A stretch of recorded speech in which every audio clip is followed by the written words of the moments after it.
Medio século de vida dá para moito que celebrar. Por esta razón, a Illa e Boiro acolleron esta fin de semana actos de homenaxe polo 50 aniversario do Centro Internacional de Navegación de Arousa.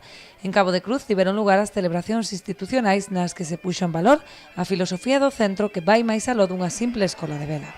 El cine sería simplemente una escuela de vela si no fomentáramos las dinámicas de grupo que cada día, cuando cae el sol, llenan de diversión y de entretenimiento las instalaciones de Ochazo.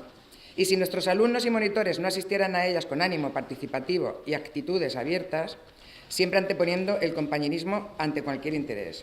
O acto contou coa presenza do presidente da Federación Galega de Vela, quen destacou a importancia dos valores de convivencia que adquiren os alumnos que pasan pola base do Ochazo.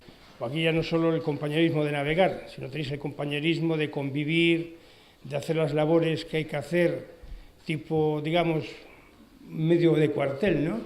Hay que hacer las camas, la loza, la comida, en fin, estas cosas que normalmente en la vela, digamos, de club no se ejercita.